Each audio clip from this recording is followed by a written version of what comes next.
Hallelujah, hallelujah. दोनों दोनों हाथ उठाकर हालेलुया। परमेश्वर को धन्यवाद। परमेश्वर ने एक और बार हम सबको एकत्रित होने के लिए परमेश्वर ने अनुग्रह किया, विशेष कर उसके वचन से हमें बात करने के लिए। परमेश्वर का वचन को सुनना बहुत महत्वपूर्ण है, तो हम अपने कानों को वचन के ओर लगाएं। आइए हम 2 मिनट प्रार्थना करते हैं, धन्यवाद करते हैं परमेश्वर आपके अनुग्रह के लिए। धन्यवाद पिता परमेश्वर, आपके वचन कहती है मनुष्य केवल रोटी से नहीं परंतु आपके वचन से निकलता हुआ हर, आपके मुंह से निकलता हुआ हर वचन से वो जीवित रहता है। पिता परमेश्वर, आज हमारे लिए जो वचन चाहिए पिता परमेश्वर, आने वाले हफ्ते के लिए पिता परमेश्वर जो वचन हमारे लिए जरूरी है उस वचन से हमसे बातचीत करना, ताकि पिता परमेश्वर हम आपके वचन से भरपूर होकर पिता परमेश्वर आपके वचन के साथ अपने पूरे हफ्ते को हम बिताने पाए प्रभु जी। पिता परमेश्वर, जितने लोग अपने समय को, अपने कामों को छोड़ते हुए आपके उपस्थिति में एक आशा के साथ आए पिता परमेश्वर, आप उनके आशा को पिता परमेश्वर पूरा करते हुए भेजना, ताकि पिता परमेश्वर आपका वचन में लिखा गया है प्रभु जी। पिता परमेश्वर जो आशा के साथ आते हैं पिता परमेश्वर, आप उनको उत्तम पदार्थों से तृप्त करते हैं प्रभु जी।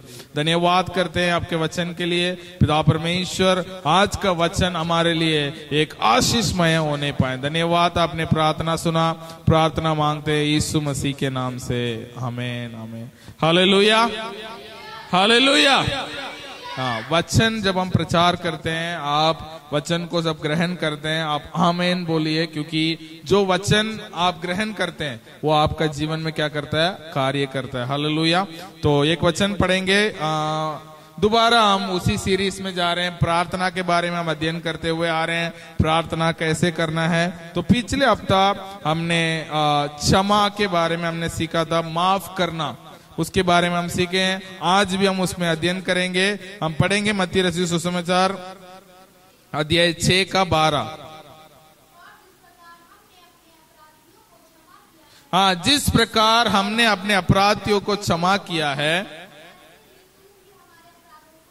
वैसे ही तू भी हमारे अपराधों को क्षमा कर। हमें क्या करना है, परमेश्वर के राज्य के लोग, परमेश्वर के राज्य के लोग क्या करते हैं, एक दूसरे को क्षमा करते हैं, एक दूसरे को माफ करते हैं। क्या करते हैं, एक दूसरे को माफ करते हैं।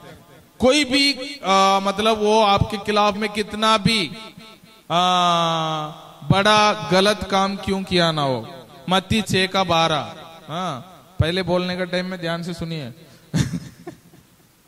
मत्ती 6 का 12 में लिखा गया है, जैसे हम दूसरे का अपराधों को क्षमा करते हैं वैसे ही तू भी हमारे अपराधों को क्षमा कर। तो परमेश्वर से हम चाहते हैं कि परमेश्वर हमारे पापों को क्षमा करें, लेकिन यफिसियों अध्याय 4 का 32 में हमने कल पिछले हफ्ता खत्म किया था, क्या लिखा है,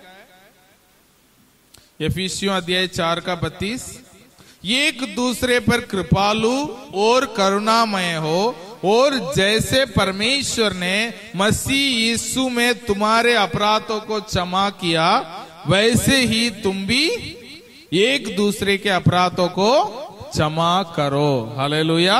जैसे परमेश्वर ने हमारे हर पापों को, हर अपराधों को प्रभु यीशु मसीह में हमें क्षमा किया है, वैसे ही हमें क्या करना चाहिए, दूसरों को क्षमा करना चाहिए। जैसे आप परमेश्वर से क्षमा चाहते हैं, परमेश्वर ने हमारे अपराधों को, पिछले हफ्ता मैंने बोला है कि क्षमा करना, परमेश्वर ने जैसा हमने क्षमा किया है वो जो है एक उधार लेना जैसा, परमेश्वर से हमने क्षमा उधार ले लिया है।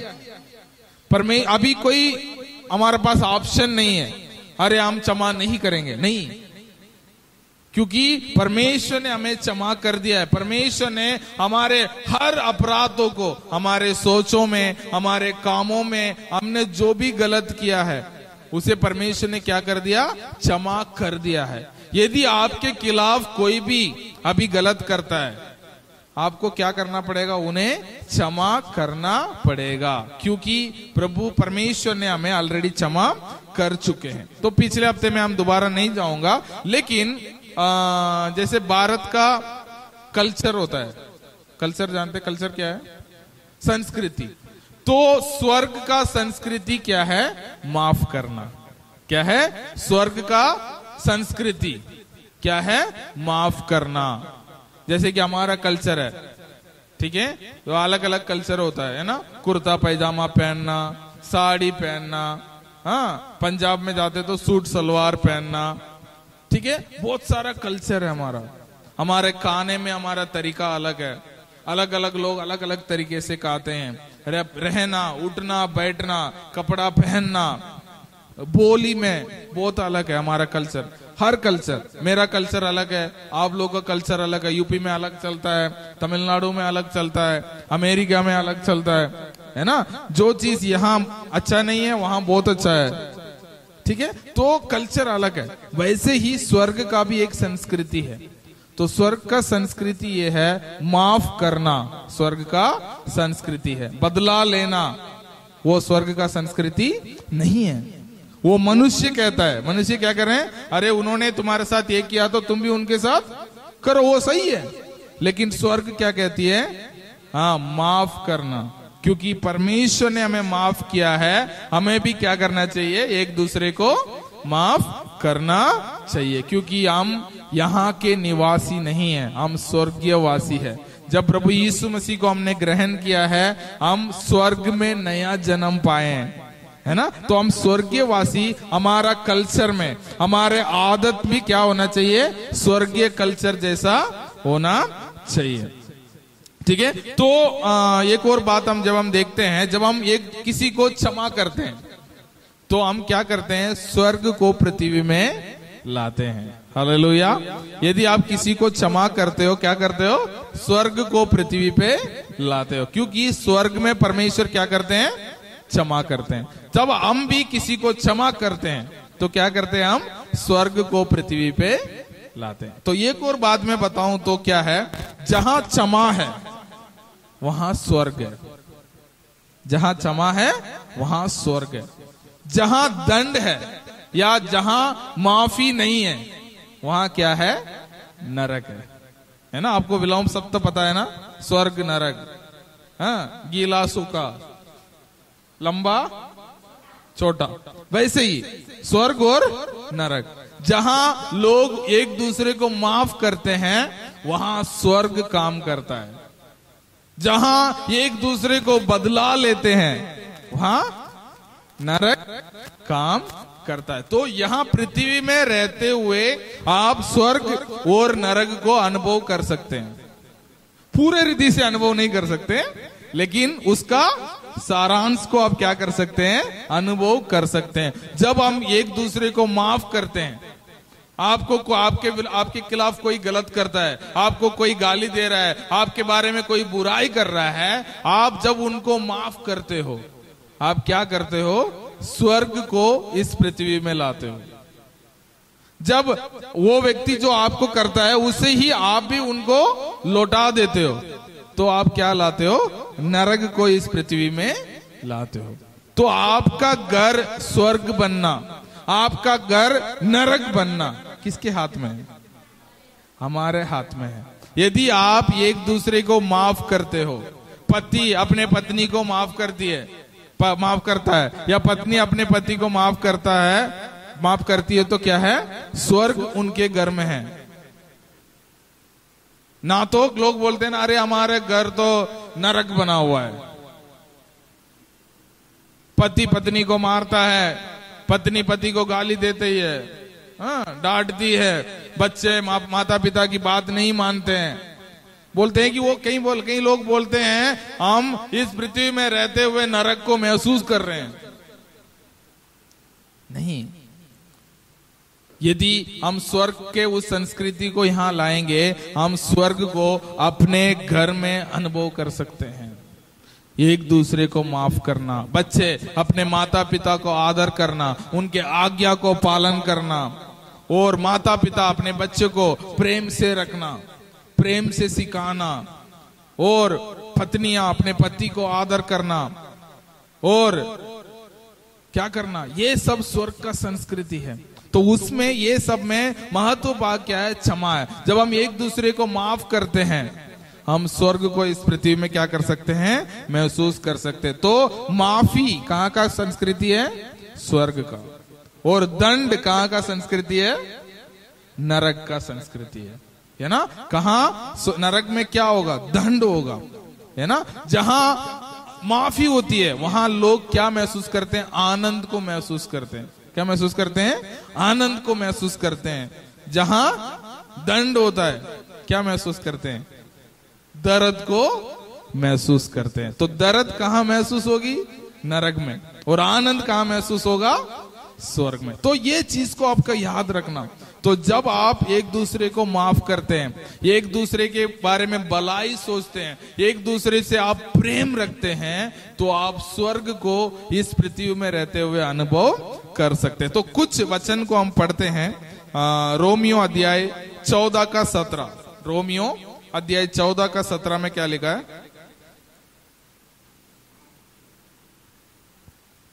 क्योंकि परमेश्वर का राज्य खाना पीना नहीं परंतु धर्म और मेल मिलाव और वह आनंद है जो पवित्र आत्मा से होता है। हालेलुया। परमेश्वर के राज्य में क्या है, आनंद है। बोलिए आनंद है।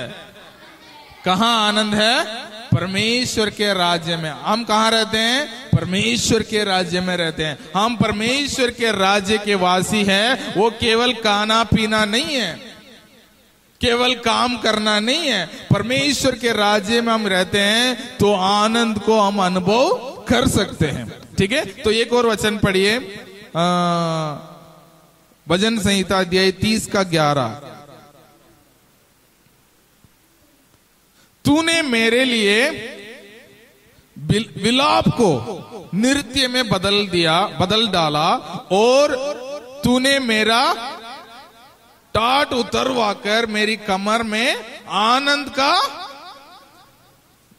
क्या बांधा है, बटुका बांधा है। मतलब परमेश्वर ने क्या कर दिया, हमारे विलाप को, दुख को आनंद में बदल दिया। तब कोई व्यक्ति कब नाचता है, शादी हो, सब वो खुश हो, तब वो नाचता है। परमेश्वर कहते हैं मैं तुम्हें दुख को क्या बदल दूंगा, आनंद में बदल दूंगा। जब हम माफी को अनुभव करते हैं, आनंद हमारे अंदर से निकलता है। एक और वचन पढ़िए, लेकिन नरक कैसे होता है, लूका अध्याय 16 का 28, लूका अध्याय 16 का 28 पढ़िए। अध्याय 16 का 28। क्योंकि मेरे 5 भाई हैं, क्योंकि मेरे 5 भाई हैं, वह उनके सामने इन बातों की गवाही दे, वह उनके सामने इन बातों को गवाही दे। ऐसा ना हो कि वह भी इस पीड़ा की जगह में आए, वे भी इस पीड़ा की जगह में आए। यहाँ लिखा गया है कि लाजर और एक धनी व्यक्ति का कहानी है। तो धनी व्यक्ति जो है नरक में रहता है, वो कहता है कि मेरा 5 भाई यहाँ दुनिया में है, जिंदा है, उनको जाके ये बोल दें कि वो भी क्या करें, मेरे जैसे काम ना करें, या वो प्रभु यीशु मसीह को ग्रहण कर ले, वो ताकि वो अपने अनंत जीवन को पा सके। क्योंकि नरक की जगह क्या है, पीड़ा की जगह है। यहाँ मेरे भाई लोग आ नहीं पाए, मैं तो आ गया हूँ, अभी वापस नहीं जा सकता, लेकिन मेरे भाई को कोई जाके बता दे कि वो बच जाएं। लेकिन मेरा बोलने का मतलब यह है कि नरक क्या जगह है, पीड़ा की जगह है। तो आपके घर में आप माफ नहीं करते हैं तो आपकी जगह में क्या नहीं होगी, आनंद नहीं होगी। जहां आनंद नहीं है वहां क्या है, पीड़ा है। जहां दुखी है वहां परेशानी है। ठीक है। लेकिन परमेश्वर का वचन क्या कहती है, पढ़िए भजन संहिता अध्याय 16 का 11। भजन संहिता अध्याय 16 का 11 में क्या लिखा है, तू मुझे जीवन का रास्ता दिखाएगा, तेरी निकट में आनंद की भरपूरी है। हालेलुया। तो दूसरे व्याख्या में लिखा गया है कि तेरे भवन में, तेरी उपस्थिति में आनंद की भरपूरी है। हम गाते हैं ना, तेरे भवन में आनंद की भरपूरी है। तो मतलब परमेश्वर के राज्य में केवल आनंद नहीं है, आनंद की भरपूरी है। क्यों? क्योंकि हम स्वर्ग को परमेश्वर के राज्य में, यहाँ इस पृथ्वी में आनंद अनुभव कर सकते हैं। तो इस बात को आप याद रखिए, आप किसी को माफ करते हो तो उनके जीवन में आप क्या लाते हो? स्वर्ग को लाते हो। यदि आप किसी के प्रति बदला लेते हो तो आप क्या लाते हो? उनके जीवन में नरक लाते हो। केवल उनका जीवन में नहीं, आप भी उसको अनुभव करोगे। आपके मन में वो की रहेगा, चोट जो है ना वो आपके मन में रहते रहेगा। तो क्या होगा? वो आपको आनंद को महसूस करने नहीं देगा, है ना। आप किसी से लड़ाई कर लिया, आपके मन में हमेशा क्या रहेगा? अरे यार क्या हमने लड़ाई कर लिया, हमने लड़ाई कर लिया, कब बात करेंगे, कब सब कुछ ठीक होगा। हाँ, ये पवित्र आत्मा का काम है, आपको बताएगा। आप जाके उनसे माफी मांग लो, आपके रिश्ता को ठीक कर लो। जब आप ठीक कर लोगे, आप जाके उनको बोल दोगे, अरे छोड़ो यार, जो भी हो गया गुस्से में हो गया, माफ कर दो। ये आप बोल दोगे ना, वो माफ किया है नहीं किया उससे मतलब नहीं है, लेकिन आप क्या हो जाओगे? फ्री हो जाओगे। आप स्वर्गीय आनंद को अनुभव कर सकते हो। तो ये एक चीज को, पहला चीज आप आज रखना, स्वर्ग जो है माफ करना स्वर्ग का संस्कृति है। तो हमें क्या करना चाहिए? जो मसीह लोग हैं, एक दूसरे को माफ करना चाहिए। चाहे वो आपके सास हो, चाहे वो आपके पति हो, चाहे आपके वो पड़ोसी हो जो आपके घर में, आपके घर के सामने नींबू मिर्ची रख देता हो, फिर भी आप उनको क्या करना? माफ करना, क्योंकि परमेश्वर ने आपको माफ किया है। हालेलुया। कैसे? कई लोग मेरे से आके बोलते हैं, अरे उन्होंने तो हमारे गांव में हमारे घर के सामने नींबू मिर्ची टांग दिया है, तो हमें क्या करें? ऐसे खराब है, वो है, ये है। एक चीज तो आपको याद रखना, कोई नींबू मिर्ची आपके परिवार के विरोध में कुछ भी नहीं कर सकता, क्योंकि आप परमेश्वर के लोग हैं। परमेश्वर के लोगों के खिलाफ में कोई भी जादू टोना काम नहीं करता। मैंने कई बार बोल चुका हूं, मैंने कई बार ऐसे नींबू को लेके जूस बना के पी लिया है। ऐसे नींबू जो हमारे घर के सामने रखी हुई थी, वो नींबू को ले जाके हमने जूस बना के पिए हैं। तो हमें कुछ नहीं करता है वो, जिन्होंने बल्कि जो हमारे खिलाफ में करता है उनके वापस वो लौट के चला जाता है। क्या करता है? जो हमारे खिलाफ में करता है उनके पास वापस लौट के चला जाता है, क्योंकि हम परमेश्वर के लोग हैं। तो इन बातों को आप ध्यान रखिए। जो जब आप उनको माफ कर दिया, अरे कोई बात नहीं, तुमने जाके उनके सामने बोल दो, आपको पता चल गया इन्होंने जादू टोना रखा, अरे कोई बात नहीं, आपने रखा, कोई दिक्कत नहीं है, हाँ, लेकिन मैंने आपको माफ कर दिया है ना। तो आपको क्या होगा?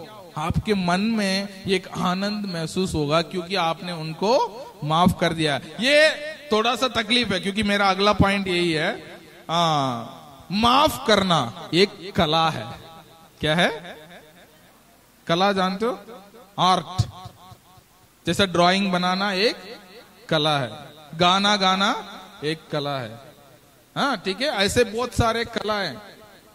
पेंटिंग करना एक आर्ट है। तो ऐसे ही माफ करना एक कला है। तो कला को क्या करते हैं? सीखते हैं। क्या करते हैं? सीखते हैं। तो वैसे ही माफ करना हमें क्या करना पड़ेगा? सीखना पड़ेगा। एक दिन में आर्टिस्ट बन जाएंगे? नहीं है ना। अभी हम गाना गाते हैं, हमारे वॉइस को कोई बाहर के गायक सुनेगा, वो क्या सोचेगा? अरे कितना बेकार गाते हैं। हाँ, लेकिन हम ऐसे गाते रहेंगे, कुछ दिन बाद हम क्या करेंगे? हजारों को सामने खड़े होके गा सकते हैं, है ना। अभी मेरा ड्राइंग को कोई देखेगा, तूक के चला जाएगा। इतना बेकार मेरा ड्राइंग है। हाँ, लेकिन मैं प्रैक्टिस करते रहूंगा तो क्या होगा? एक दिन थोड़ा बहुत देखने लायक मैं बना दूंगा। इतना मुझे पका है, लेकिन मैं प्रैक्टिस नहीं करता हूं। लेकिन मुझे पता है, अरे ड्राइंग से क्या करना है, मेरे बेटी अच्छे से करती है, उससे बनवा लूंगा मैं। है ना। तो मतलब वो एक आर्ट है। वैसे ही माफ करना, पहला मैंने बताया माफ करना क्या है? स्वर्ग का संस्कृति है। दूसरा क्या है? माफ करना एक कला है, उसे हमें सीखना है।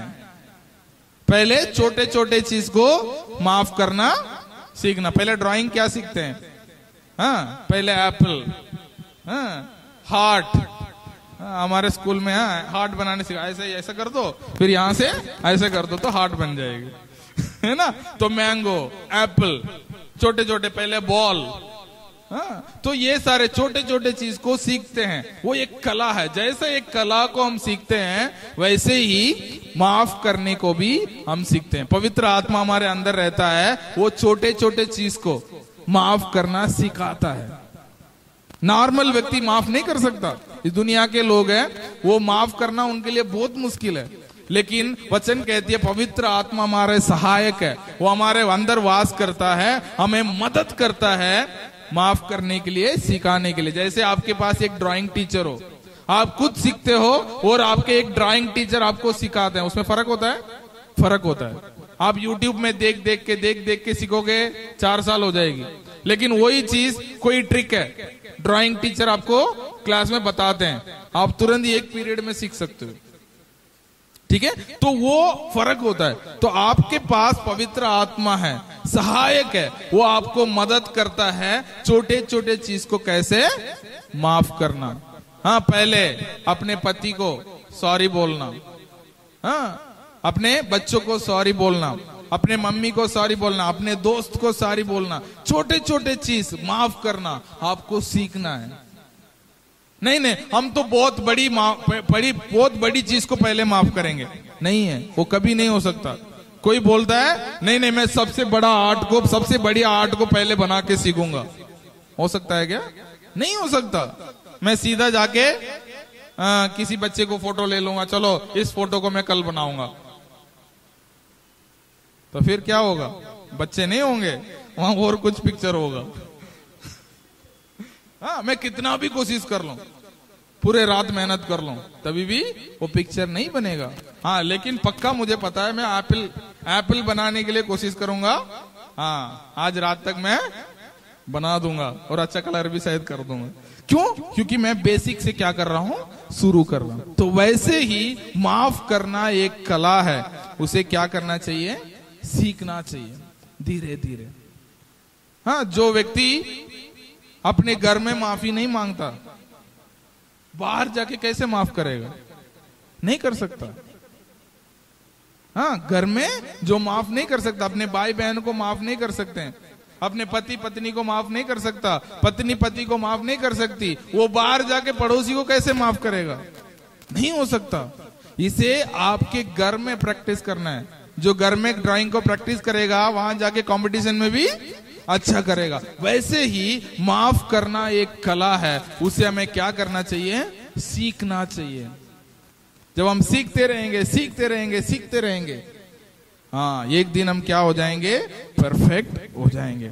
और एक माफ करना एक निर्णय भी है। माफ करने के लिए आपको निर्णय लेना पड़ेगा, आज से मैं क्या करूंगा? माफ करूंगा। हाँ, जैसे कि एक आर्टिस्ट बनना है, आपको निर्णय लेना है, आज से मैं क्या करूंगा? रोज एक ड्राइंग बनाऊंगा, रोज मैं क्या करूंगा? इसे प्रैक्टिस करूंगा। एक निर्णय लेना पड़ेगा, मैं क्या करूंगा? माफ करूंगा, मैं माफ करूंगी। आप जब निर्णय लेते हो, आप क्या करेंगे? धीरे धीरे। बाइबल में बहुत सारा कहानी है, मैं एक एक कहानी बताऊंगा तो कई घंटे निकल जाएगा। यूसुफ की कहानी आप जानते हैं। यूसुफ एक व्यक्ति था, उन्होंने अपने भाई लोगों ने उन्हें उठा के गड्ढे में डाल दिया, कुएं में डाल दिया, सूखे कुएं में। फिर उसके बाद दूसरे भाई ने बोला, अरे कुएं में डालने से हमारा क्या भला होगा, इसे बाहर निकालो और बेच दो, कुछ तो पैसा मिलेंगी। हाँ, तो उन्होंने क्या कर दिया? उसको बेच दिया।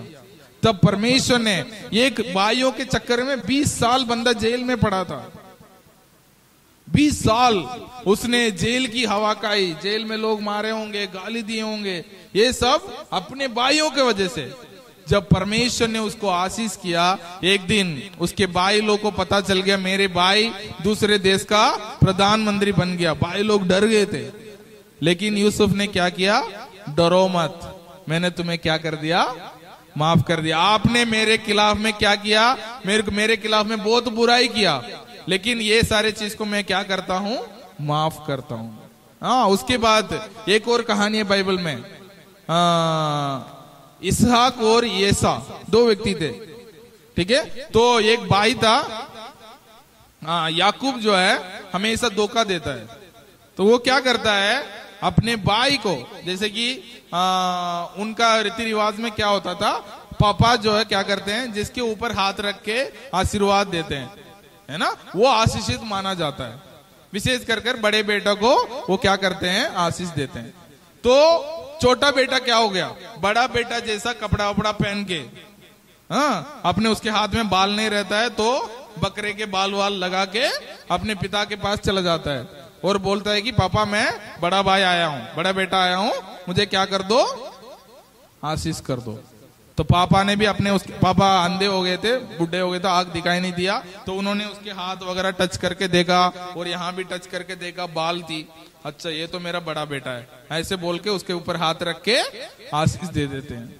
उसके बाद बड़ा बेटा आता है, उनसे पूछता है पापा मुझे आशीर्वाद दे दो। पापा बोलते हैं मैंने तो तुम्हें आशीर्वाद दे दिया है।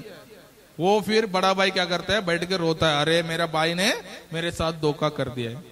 लेकिन कई साल ये दोनों अलग हो जाते हैं। तो एक दिन छोटा भाई अपने भाई के पास आने के लिए डर डर के आता है, लेकिन बड़ा भाई कहता है कोई बात नहीं, मैंने तुम्हें माफ कर दिया है ना। तो ऐसे बहुत सारा कहानी है। यीशु मसीह को लोगों ने क्रूस पे चढ़ा दिया, उन्होंने कोई गलती नहीं किया, उनको क्रूस पर चढ़ा दिया। यीशु मसीह ने क्रूस पर क्या कहा, इन्हें पिता इन्हें माफ कर दो, ये नहीं जानते हैं ये मेरे साथ क्या कर रहे हैं। उन्होंने क्या कर दिया, माफ कर दिया। तो ये सारा चीज हमें क्या कर सकते हैं, हम सीख सकते हैं। हमें सीखने के लिए बाइबल में लिखा गया है ताकि हम भी एक दूसरे को माफ करने सीखें। आप अपने आप को सोच के देखो, आपने किसी के साथ लड़ाई कर लिया, कौन जाके पहला माफी मांगता है? नहीं, मतलब मैं हाथ उठाने के लिए नहीं बोल रहा हूं, आप सोच के देखो, क्या मैं माफी मांगता हूं, माफ करता हूं? आप सोचिए, है ना। तो जो लोगों को लगता है जो माफी मांगता है वो, अरे ये तो हर बार इसका यही नौटंकी है, कुछ बोल देता है या कुछ कर लेता है फिर माफी मांग लेता है। नहीं है, ऐसा नहीं है। जो माफ करता है वो परमेश्वर के राज्य में बड़ा होगा। वो व्यक्ति क्या होगा, परमेश्वर के राज्य की संस्कृति को इस पृथ्वी में फॉलो करने के लिए कोशिश करता है ना। कोई कोई लोग गुस्सा हो गया तो एक महीने तक गुस्सा हो जाते हैं। मैं भी अपने फैमिली के साथ गुस्सा हो गया था 1.5 साल तक उनसे बात नहीं किया, घर से भाग गया। मेरे पापा को फोन आता तो फोन काट देता था, नंबर चेंज कर देता था, घर से बाहर था, क्योंकि मेरा अंदर वो था, है ना, अरे मेरे साथ इतना बुराई किया इन लोगों ने, मैं इनको कभी माफ नहीं करूंगा। ऐसा करके घर से भाग गया था। तब परमेश्वर का प्रेम आया। अभी मैं क्या करता हूँ, तुरंत माफी मांगते रहता हूँ मेरे पत्नी से, है ना, या किसी से भी। मैंने कभी टीचर को भी डांट दिया तो फिर तुरंत फोन करता हूँ शाम को, अरे कोई बात नहीं, गुस्सा से मैंने डांट दिया, चिंता मत करो, कोई बात नहीं है ना, गलती सबसे होती है। मैं आजकल क्या सीख, मैं सोचता हूँ कि ऐसे हमारा रिश्ता दूर नहीं होना चाहिए, है ना। लोगों को लगता है अरे यार पता नहीं ये तो ऐसे माफी मांगते रहता है, ऐसे लोगों को लगता होगा। लेकिन मैं चाहता हूं कि हर रिश्ता को बना के रखने के लिए, तो वो परमेश्वर के राज्य का संस्कृति है। इसे हमें क्या करना चाहिए, प्रैक्टिस करता हूं। मैं अपने परिवार में प्रैक्टिस करता हूं, अपने टीचरों के साथ प्रैक्टिस करता हूं। कल ऐसा कोई बड़ा मुसीबत आए, उस समय में मेरा मन तैयार हो कि मैं उनको भी माफ कर सकूं, क्योंकि उनका जीवन में वो लोग क्या अनुभव करते हैं उससे मतलब नहीं है, लेकिन मैं स्वर्ग को दिन प्रतिदिन अपने परिवार में, अपने दोस्तों के साथ मैं अनुभव करना चाहता हूं। तो माफ करना एक कला है, उसे क्या करना चाहिए, छोटे से ही, है ना, अभी से ही आप प्रैक्टिस कीजिए। तो क्या होगा, आपका जीवन में वो स्वर्ग का आनंद को आप अनुभव कर सकते हैं। ठीक है। उसके बाद एक और व्यक्ति था, आपने कहानी पढ़ा होगा बाइबल में, जो व्यक्ति यीशु मसीह को पकड़ के ले जाते हैं, तो यीशु मसीह का एक चेला था, उसका नाम पतरस था। क्या था? पतरस। तब एक छोटा बच्चे आई थी, वो उनसे पूछने लगी, अरे तुम तो यीशु मसीह के साथ थे ना? तो पतरस कहता, अरे मैं तो इनको जानता ही नहीं हूं, इस व्यक्ति को तो मैंने कभी मिला ही नहीं है, ये कौन है मुझे पता ही नहीं है, ऐसे बोल के चला जाता है। तो यीशु मसीह क्रूस पर मर जाते हैं, फिर दोबारा तीसरे दिन जी उठ जाते हैं। एक दिन पतरस दोबारा क्या कर रहा होता है, मछली पकड़ रहा होता है। तो यीशु मसीह पहले ही वहां जाके कुछ मछली पकड़ के फ्राई करके उनके लिए वेट कर रहे थे। तो पतरस आया, पतरस आ जाओ बैठ के खाना खाते हैं। तो पतरस पूछता अरे ये कौन है? तो यीशु मसीह बोलते हैं मैं ही यीशु मसीह हूं। तो मतलब उसको शॉक हो गया, अरे ऐसा एक व्यक्ति कैसा कर सकता है? मैंने 2 हफ्ता पहले तो इस व्यक्ति को धोखा दिया, बोल दिया कि मैं इनको जानता ही नहीं हूं। वो व्यक्ति मेरे लिए खाना बना के मेरे लिए वेट कर रहा है। तो ये परमेश्वर का, स्वर्ग का कल्चर है।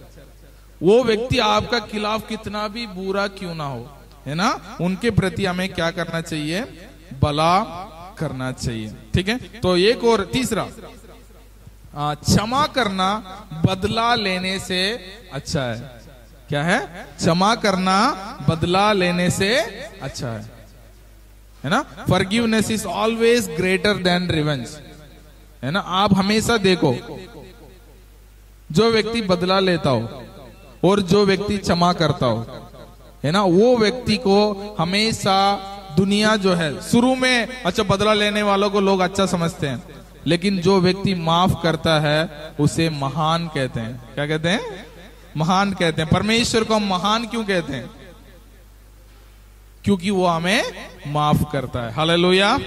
हाँ ठीक है, एक और वचन पढ़िए, नीति वचन 10:12।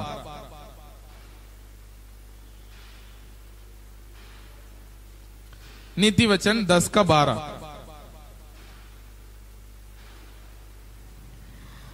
बैर से तो झगड़े उत्पन्न होते हैं, वैर से तो झगड़े उत्पन्न होते हैं, परंतु प्रेम से सब अपराध ढांप जाते हैं। प्रेम से सब अपराध ढप जाते हैं।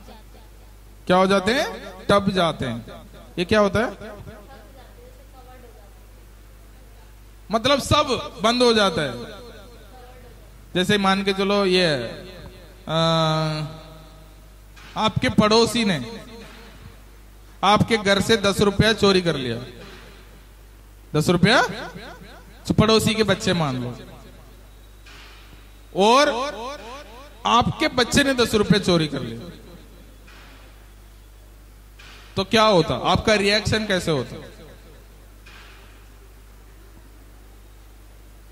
पड़ोसी ने चोरी कर लिया तो अरे गली में क्या कर देंगे, हल्ला मचा देंगे, अरे इसने 10 रुपये चोरी कर ली, 10 रुपये चोरी कर ली। लेकिन अपने बच्चों को क्या करेंगे? घर के अंदर ले जाएंगे। चाटा भी मारना है तो कहां? घर के अंदर, रोड पे लेके चलेंगे, अरे चोरी करता है, चोर कहीं का, ऐसे बोलते हैं? नहीं है, अपने घर के अंदर प्यार से लेके जाएंगे। कूटना भी हो घर के अंदर कूटेंगे, हाँ, ना तो प्यार से समझाएंगे, बेटा ऐसा नहीं करना चाहिए। क्यों? क्यों? क्योंकि अपने बच्चे से क्या करते हैं? प्यार करते हैं, तो उनको क्या नहीं करते हैं। तो प्यार क्या कर देता है? बहुत गलतियों को माफ कर देता है। लेकिन पड़ोसी से थोड़ी प्यार करते हैं। पड़ोसी के बच्चे तो हाँ सबके सामने बता दिया, अपने बच्चे तो घर के अंदर लेके चला गया। नहीं है, ऐसा नहीं है। तो क्या होता है? प्रेम क्या करता है? सारे, बहुत सारे अपराधों को भी क्या कर देता है? माफ कर देता है। तब देता है मतलब माफ कर देता है। इस परमेश्वर ने क्या किया? हमसे प्रेम किया, तो उन्होंने क्या किया? हमारे सारे अपराधों को क्या कर दिया? माफ कर दिया। वो डोर को थोड़ा बंद करो।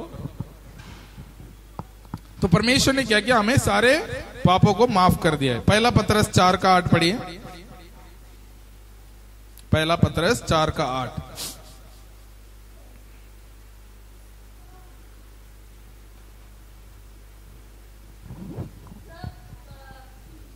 सबसे श्रेष्ठ बात यह है कि एक दूसरे से अधिक प्रेम रखो। एक दूसरे से क्या रखो? अधिक प्रेम रखो। हाँ, क्योंकि प्रेम अनेक पापों को ढांप देता है। क्योंकि प्रेम अनेक पापों को ढांप देता है। क्या करना चाहिए? सबसे ज्यादा आपको क्या करना चाहिए? प्रेम करना चाहिए। आप जिससे प्रेम करोगे उनको माफ कर पाओगे। तो प्रेम करने से, माफ करने का पहला स्टेप क्या है? आपको प्रेम करना पड़ेगा। ठीक है। तो अब एक बता दीजिए, माफ करना आसान है या बदला लेना आसान है? माफ करना आसान है? इधर आना, एक चाटा मारो। बदला लेना बहुत आसान है। हाँ, तब ये तुरंत मार देती ना, तो क्या, तो मार देते हो। तो बदला लेना आसान है, लेकिन बाइबल क्या कहती है? 7 बार 70 गुना माफ करना है, 490 बार। तो माफ करना मुश्किल है, हाँ, लेकिन बदला लेना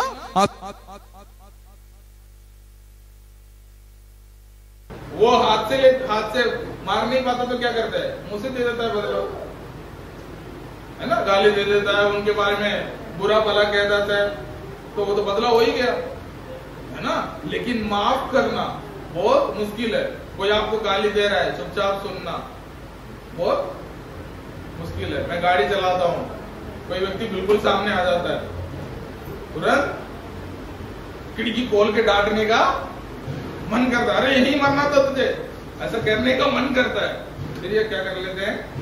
कंट्रोल करते हैं, खिड़की बंद करके पहले तो गाड़ी के अंदर ही बोलते हैं, अरे यही मरना था तेरे को। फिर धीरे धीरे करके अपने मन में कंट्रोल करते हैं। बाद में अभी तो अरे यार यहाँ लोग ऐसे ही है, इनको बोल के कुछ फायदा नहीं है, माफ कर देना। तो मतलब इन बातों को हमें क्या करना चाहिए? तो हमें क्या करना चाहिए? माफ करना हमें सीखना चाहिए। तो माफ करना मुश्किल है, बदला लेना आसान है। दुनिया के लोग हमेशा जो आसान है वही करने के लिए क्या करते हैं? कोशिश करते हैं। लेकिन परमेश्वर का वचन कहती है हाँ, माफ करना अच्छा है बदला लेने से। इसलिए जो मुश्किल है उसे हमें क्या करना चाहिए?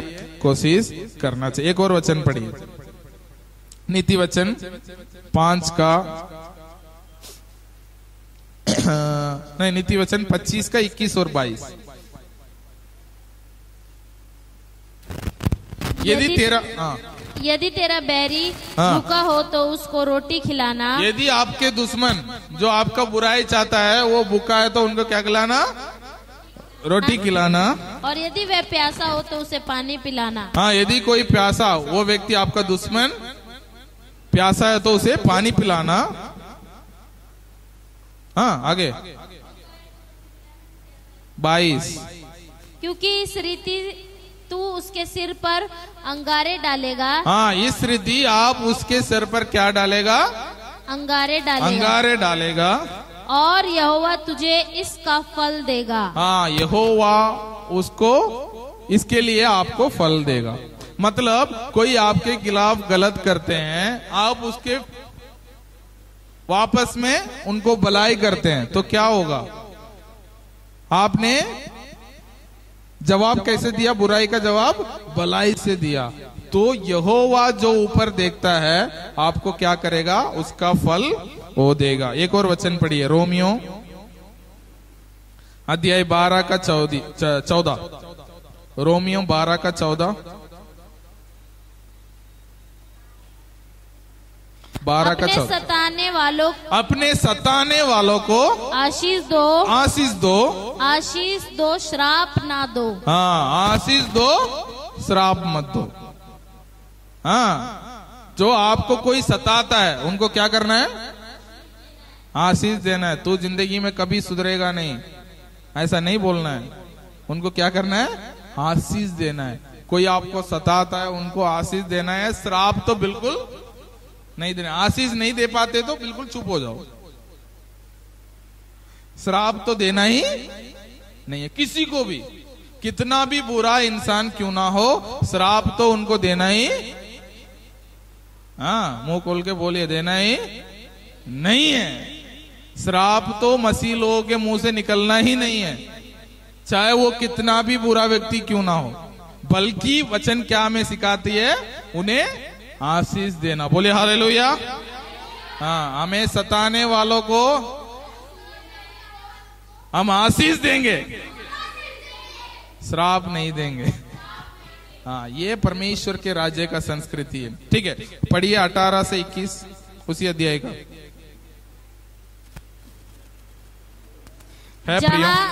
जहाँ तक हो सके, हाँ, तुम भरसक सब मनुष्यों के साथ मेल मिलाप रखो। जहां तक हो सके सब मनुष्य के साथ मेल मिलाओ रखो। रख नहीं सकते हैं सबके साथ तो, लेकिन कोशिश करना कि सबके साथ मेल बना के रखो, सबके साथ रिश्ता बना के रखो। हाँ। हे प्रियो बदला ना लेना। बदला ना लेना बोलिए, बदला ना लेना। हाँ। परंतु परमेश्वर के क्रोध को अवसर दो। परमेश्वर के क्रोध का अवसर दो, क्योंकि लिखा है बदला लेना मेरा काम है। बदला लेना मेरा काम है। किसका काम है? परमेश्वर, यहोवा का काम है। हाँ। प्रभु कहता है मैं ही बदला दूंगा। मैं ही बदला दूंगा। परंतु यदि तेरा बैरी भूखा हो तो, भूखा है तो उसे खाना खिला। यदि प्यासा हो तो पानी पिला। प्यासा है तो पानी पिला। क्योंकि ऐसा करने से तू उसके सिर पर आग के अंगारों का ढेर लगाएगा। बुराई से ना हारो, परंतु भलाई से बुराई को जीत लो। हाँ। आप क्या करते? वो बुराई किया, आपने भी बुराई किया, तो इसका मतलब आप हार गए हैं। ये मत सोच ले कि मैं जीत गया हूं, नहीं है। उसने एक चाटा मारा, मैंने तो एक चाटा 2 लात भी मार दी, इसका मतलब आप हार गए हैं।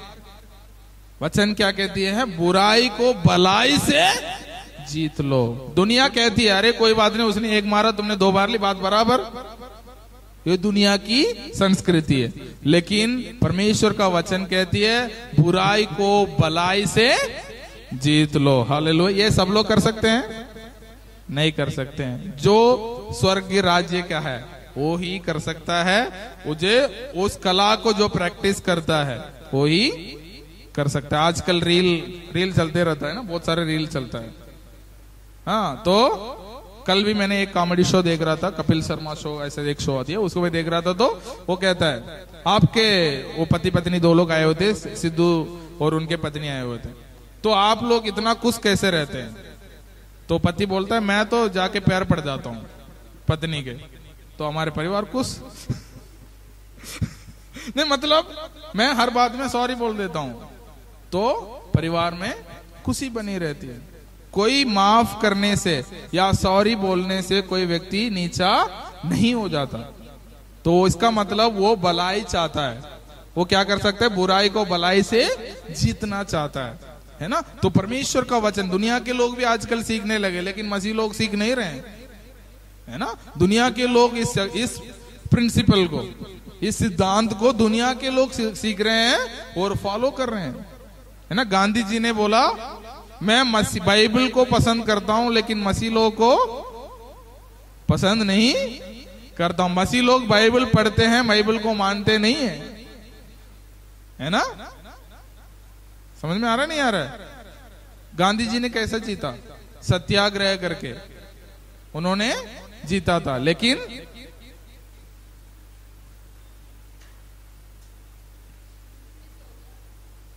दोबारा ऑन कर लो। तो क्या किया मसीह लोग ने? क्या किया? मसीह लोग को मैं क्या नहीं करता हूं? मानता नहीं हूं, क्योंकि वो लोग क्या करते हैं? मसीह को फॉलो नहीं करते। परमेश्वर का वचन जो कहती है उसे फॉलो नहीं करते हैं। तो हमें क्या करना चाहिए? वचन का फॉलो करने वाला होना चाहिए। ठीक है। चौथा, केवल माफी पाए हुए लोग ही क्या कर सकते? एक दूसरे को माफ कर सकते। तो एक दूसरे को माफ करने के लिए, दूसरे व्यक्ति को माफ करने के लिए आपको क्या करना पड़ेगा? आपको ये मानना पड़ेगा कि मसीह ने मुझे माफ कर दिया है। जब आप माफी को ग्रहण करते हो तो क्या करते हो? आप दूसरे को माफ भी कर सकते हो। Hallelujah, hallelujah. ठीक है, मैं विश्वास करता हूं तो आज का वचन से आप आशीषित हुए हैं। बहुत सारे हैं, बहुत लंबी बात है। शायद हो सकता है तो अगले हफ्ते भी हम अध्ययन करेंगे, क्योंकि ये बहुत महत्वपूर्ण बात है। सब लोग चाहते हैं एक कुशल जीवन जीना चाहते हैं, सब लोग अपने परिवार में आनंद चाहते हैं, लेकिन क्या नहीं करते? वचन को मानना नहीं चाहते। यदि आप वचन को मानोगे, आपके परिवार में आप स्वर्ग को महसूस कर सकते हैं। हालेलुया। तो 2-3 बात मैंने आज की है। क्या क्या है? माफ करना स्वर्ग का संस्कृति है। दूसरा, माफ करना एक कला है, उस कला को हमें क्या करना चाहिए? सीखना चाहिए। तीसरा क्या है? बदला लेना आसान है लेकिन माफ करना कठिन है। तो कठिन बातों को हम करेंगे तो हमारे जीवन में आनंद को हम महसूस कर सकते हैं। ठीक है। तो एक और बात मैंने बता दिया है कि जो माफ करते हैं, जो माफी पा चुके हैं, वही व्यक्ति दूसरे को माफ कर सकता है। इस बात को अगले हफ्ता और अध्ययन करेंगे और गहरे रूप से अध्ययन करेंगे। प्रार्थना कीजिए, आज आपने जो सीखा है अपने घर में जाके उसे क्या करना है? प्रैक्टिस करना है। हाँ, क्या करना है? माफ करने के लिए कोशिश करना है। जब कभी आपका गुस्सा आता है, आप बोलना मैं इनको माफ करना चाहता हूं, पवित्र आत्मा परमेश्वर मुझे मदद कर। ऐसा करके आप प्रार्थना करेंगे, पवित्र आत्मा आपको मदद करेगा। आइए हम प्रार्थना करेंगे। आइए हम खड़े होंगे।